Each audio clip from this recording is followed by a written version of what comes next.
Hi, everyone, and welcome back to SML Talk. Before we get started with episode 2, I just want to say thank you for all the support on the first episode with Mike. The feedback has been really great, and I'm glad so many of you have enjoyed it. If you haven't already, please give it a watch and a listen on YouTube and Spotify, and don't forget to subscribe and follow so you don't miss what's coming next. As always, I'm your host, Tom Phipps. Let's get in to episode 2. So today's guest is someone who's a key part of SML Group and its overall operations, specifically in the subsidence part of the business. So introducing today's guest. Laura Baines. I'm the Operations Director for Subsidence for the SML Group.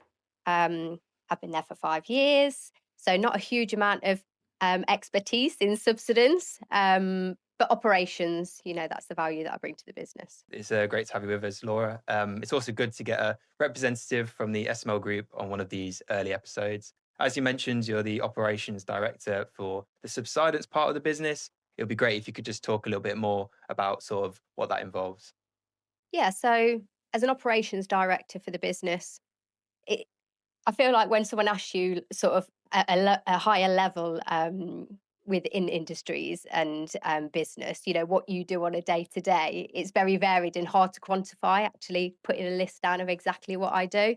But I suppose essentially, as an operations director, I take strategy and deliver that down to the teams in a systematic way. So we might have the vision, we might have the strategy of what we want to achieve, but rolling that out and looking at it from a day-to-day point of view, what KPIs we need to deliver to the team, engaging the teams to deliver those, so everybody's on the same path. We're all going in the same direction and singing from the same hymn sheet. So in essence, that's Yeah. my role, I suppose. So obviously, you've been, like I said, you've been in the business for about 5 years now. Obviously, that wasn't always the case. I think No, yeah. So you told me something a few last year that I didn't know, but you actually were a professional dancer at the I was. I start of your was. career. So maybe you want to start with that. How did that come about, and what did that Yeah. involve? So since I was 3, I've danced. Yeah. I went to stage school. My mum and dad, bless them, 3, 4 times a week would take me to do my local dance classes and just really had a passion for dance. And you know what? It taught me so much being in that industry. It was very strict. I had strict dance teachers. It taught me a lot about discipline, a lot about resilience in terms of entering competitions. You can't always win. We have a big society now where everybody has to place, but that wasn't of the time that I Yeah. grew up. And that sort of camaraderie and teamwork, working in a team, doing competitions together. It was something that I was passionate about and loved.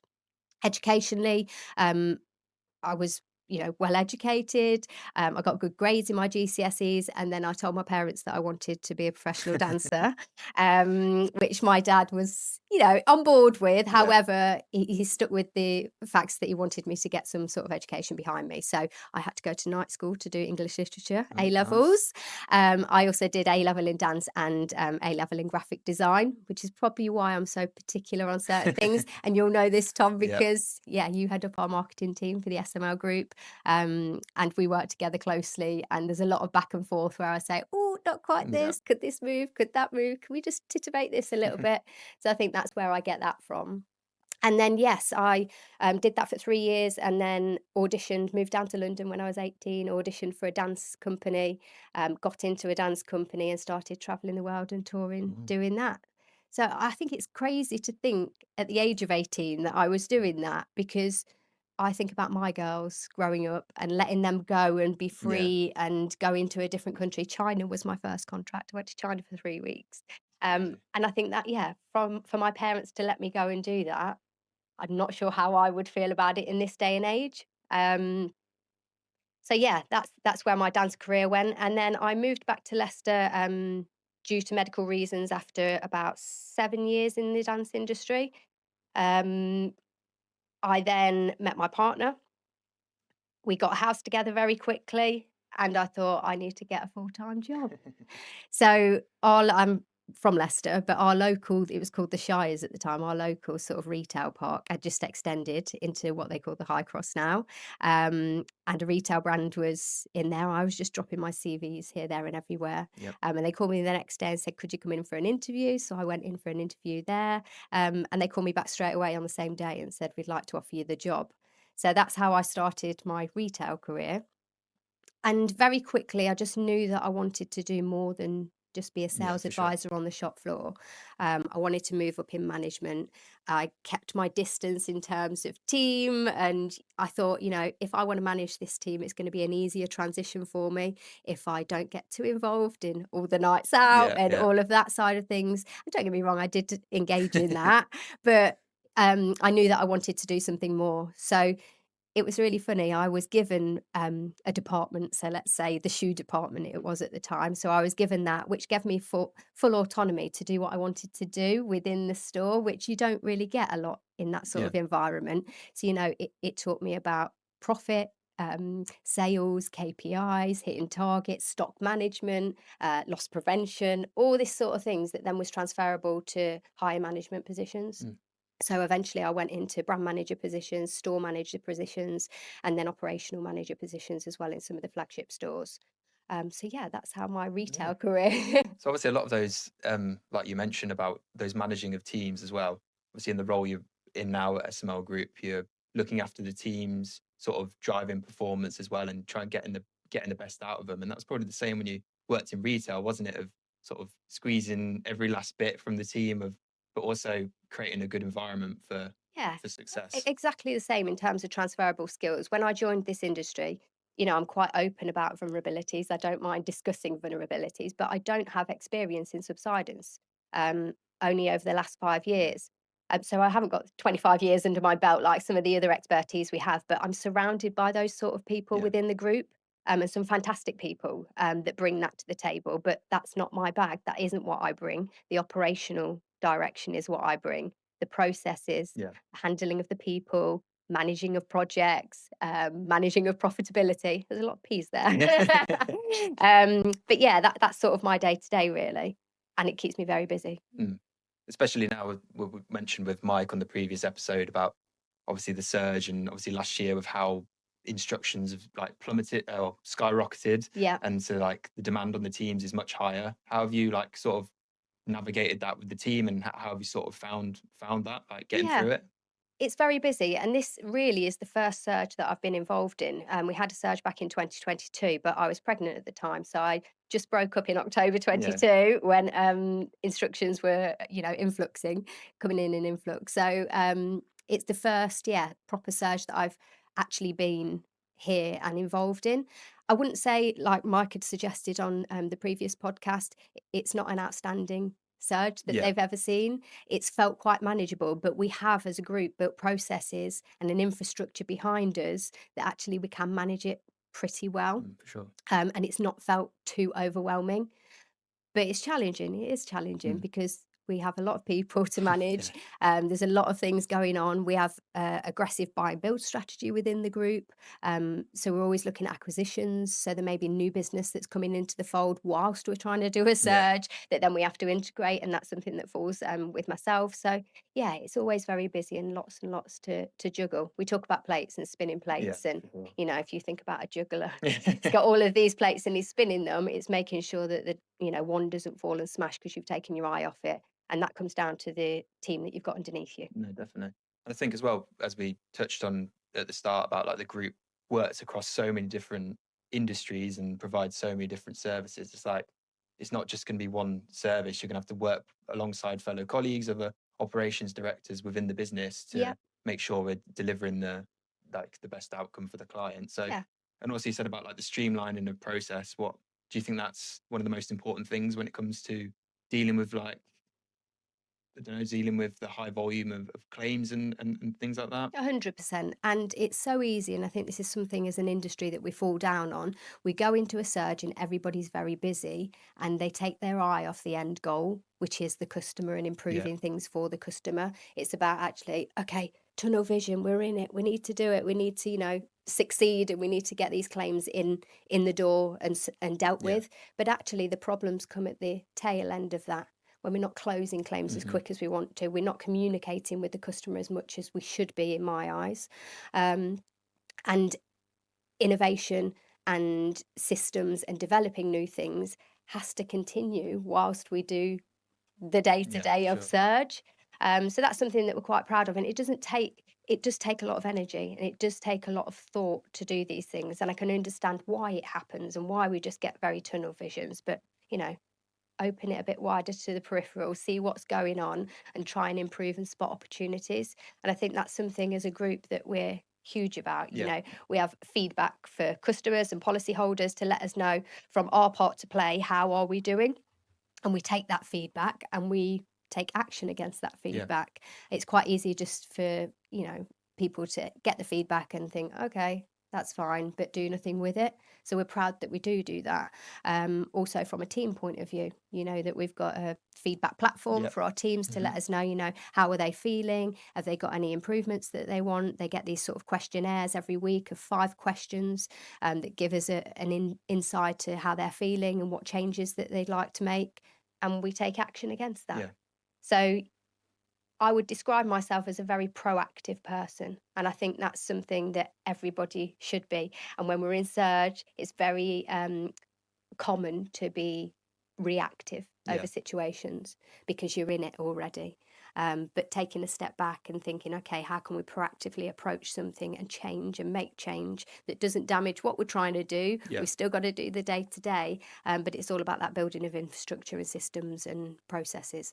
Yeah. Because that's what was talked about at the Isle of Claims last year as well, was about like surge planning and how Hmm. important it is. Like you just mentioned, like if you're getting the infrastructure in place or predicting that there might be an increase in instructions and things like that, then you're in the best position possible to deal with it when it comes. And Yeah. I think that's something that us as a group do, is we try to plan so that we can deal with it the best way. 100%. Yeah. Having that strategy around what that might look like, although you never know what it's going Yeah. to look like. And that sometimes that's difficult in itself to manage. You know, you're gearing up for a certain amount of claims that you maybe don't know whether they're going to come in or not, but Mm. you need a certain amount of people to deliver that because our resources all in house. So, you know, we hire to make sure that we've got enough that we need, but you never know what's going to come. So you do find challenges around that too.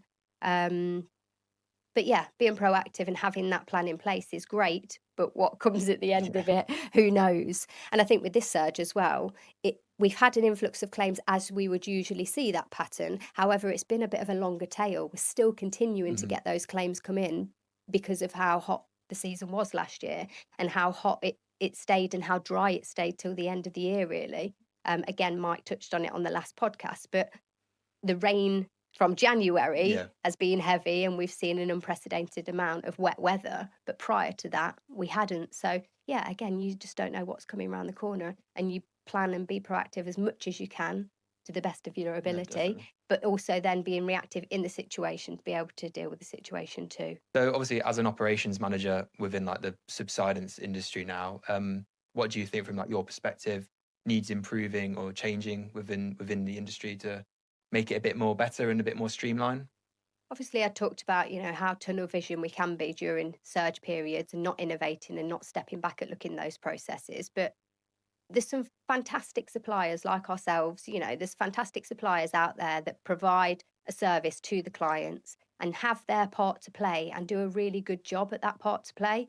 And they seek feedback from the policyholders. They want to understand how we can improve at that point, but it's just a part in the chain.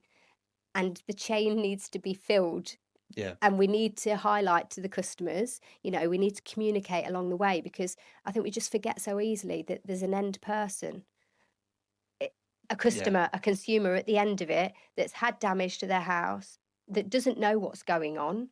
You know, we're very clear that we want to say, what are we doing when we come and visit you? What you should expect on Yeah. the day. You know, we're very keen on that, but we need to do that as the whole. Yeah, You for know, sure. that's just that small part to play. Some of these claims can go on for years and years, and customers, you know, have to be contacted at certain points. But what does that look like from a process point of view? I don't know because I'm not involved at the tail Yeah. end of Yeah. that.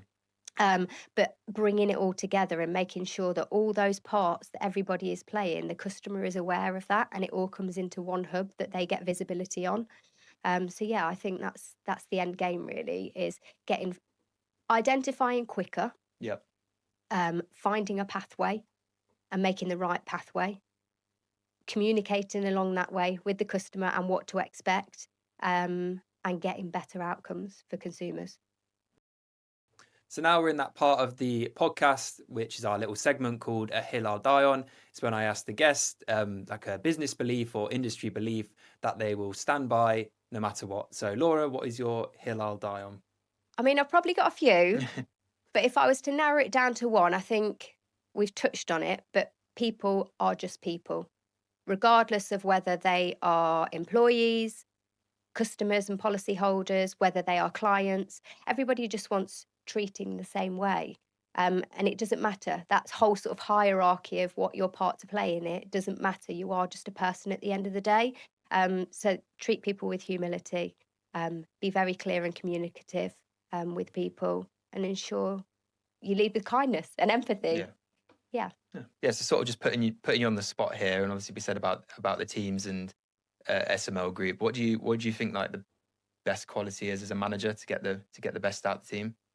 We do have fantastic teams, from the senior leadership down to the junior managers, down to the boots on ground. And I think leadership wise, I had great leadership training in my retail background. The brand that I work for, we won't name who they are. I was made redundant from that role, and there was a lot of negativity around the end. But one thing that they did fantastic was development of people, and I was privileged to be part of that for the 9-10 years that I was there. Yeah. So I learned a lot about leadership. They would always endorse you to do more, go to more, pay for more training sessions for you. So I learned a lot, and I try and filter that down through to my junior management teams too. But what I see as a good leader is adaptability and continuing to evolve. We're in a situation where we're dealing with many employees of different levels, different ages, been born into different societies. Technology is very different. Handling people is the most challenging part of this role, of any sort of management role. You ask anybody in any sort of business, doesn't matter what industry you're in, it's always the people that you find the most challenging, because everybody wants to be managed in a different way or led in a different way. So being adaptable and evolving yourself over time. I listen to podcasts. I'm always doing my research, reading new books, trying to understand how I can evolve as a manager, and having a lot of self-reflection. A day will end and I'll drive back. I have sort of 15 minutes to get from office to home, really thinking about, okay, what happened today? How did conversations go, whether they were constructive or positive conversations? What went well, what didn't? How could I have done things differently? And I think as a great leader, you need to self-reflect and be open when you're wrong. If something's gone wrong, hold your hands up and say, okay, I probably didn't deal with that in the right way, and apologize. Have some humility. I think a lot of people are quite stubborn nowadays that, I can't be wrong, and if I'm wrong, I'm not going to say I'm wrong. I have a very transparent relationship with my managers. If things are going well, they'll hear about it. If things aren't quite well, I like to nip it in the bud, because I think there's nothing worse than going into a review or an appraisal and being blindsided by the employee thinks that they're at one level and actually things haven't quite gone as well as you'd hoped. So I'd always want us to be on a level that we all understand, things have gone well this year and these are the things that haven't gone well, because I've let them know along the time. It hasn't been 6 months or a year before we have those sort of conversations. So in essence, good leadership, evolving yourself as a person, continuing to grow as a person, accepting when things don't go right, apologising. I think it's like similar to like using like my football background of like, like certain players react in certain ways. So it's like some people might need the arm around the shoulder, or some might need that tough love to motivate them. 100%. And it's like understanding your team, I think, is the most important thing, isn't it? Like how people react. And I think that's how you get the best out of someone, isn't it? And I think getting the best out of people, I listened to a guy called Simon Sinek, and he talks about explaining the why. If you explain to somebody why and give them the bigger picture as to what you're asking them to do, then you follow up with, do you think you could do this for me? They're more inclined to do it and actually be engaged in what they're producing for you, because they understand that bigger picture. And don't get me wrong, you can't do it all the time. Sometimes in a very reactive situation, it's I need you to do this and I need you to do it now. Please don't ask any questions. Just pop and do it for me. But generally, if you can and you have the time to do that, giving somebody an explanation as to why you're asking them to do it, I think engages them more. No, definitely. obviously you've just explained there how like you manage people in a work environment. As you mentioned, you have kids. Do you manage them in the same way? Yeah. I mean, they're a completely different kettle of fish. Um, they are probably my biggest challenge. Yes, they are still a person, so people are people, and they are still challenging. But no, they're brilliant. My kids are brilliant, but it is very, very, I've said challenging a number of times now, but it is very challenging being a full-time working mum. We've got a full-time working dad too, but we've got a great support network around us, and we wouldn't be able to do it if we didn't have that support network around us. So yeah, kids are a different kettle of fish. So, well, obviously, in like your spare time and stuff, what do you sort of get up to and things like that? Or I mean, they take up a lot of my yeah, time. Like I say, we're both full-time working. So by the time we get home, sort of 5:30, 6 o'clock, it's dinner time, it's bath time, it's bedtime for the kids. And then you sit down yourself at 8:30 and think, oh, maybe I've got, yeah, an hour of time for myself because I like to go to bed early. Um, I've got an Aura ring, so I track my data. I know you know this, but I'm all about data. I think that's the role that I'm in, is about data and understanding patterns. So yeah, I invested in an Aura ring recently. And maybe it was a midlife crisis, I'm not quite sure, but a good midlife crisis to have. Because I wanted to understand, I've had kids quite late. I've got an 8-year-old and a 3-year-old. And I had Celine just before I was 40. So I think if they had children as late as I had children, I'll be in my 80s by the time they get to this point. And I want to be able to support them like the support network that I've had. So I self-reflected really, what can I do to, have a longer life yeah, for the children and be around and be supportive for them. So yeah, I started looking at things health wise, tracking my sleep, yeah, tracking my data, making changes in terms of ultra processed foods. I know we've talked about it quite a bit, and being very mindful of what I'm putting in my body basically. yeah. So yeah, I don't have a lot of time for me.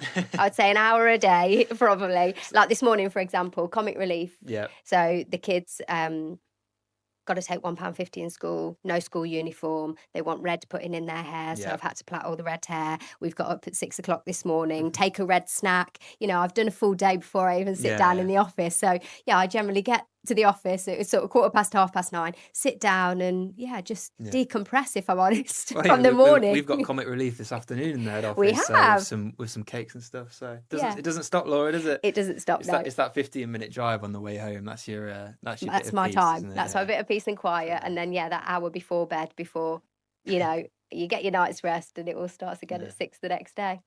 But no, thank you for coming on today, and I think we had some great chats and Yeah. discussed some really important things. But hope you've enjoyed it as well. Yes, I'm not going to lie. I said, I don't mind being vulnerable, but it's not my sort of thing. I don't really like talking about myself, but I suppose, I've got a voice and we've got a platform to express that. So take the opportunity. And I think a lot of the stuff we talked about, you talked about transitional skills and moving from industry to industry. If there was a takeaway for somebody to have a look at, it would be, don't be afraid of moving industries. Don't be afraid to do something new. I was kind of pushed into doing it because I was made redundant and I had health issues that changed my career along that way. But yeah, take the leap. Go try something new, because managing people is just managing people. So yeah. Amazing. Thanks, Laura. No problem. Thank you for watching episode 2 of SML Talk with Laura. Hope you really enjoyed it. Don't forget to subscribe on YouTube and Spotify. And also, please like this video and also give us a follow on the socials so you don't miss what's coming next. Thank you very much.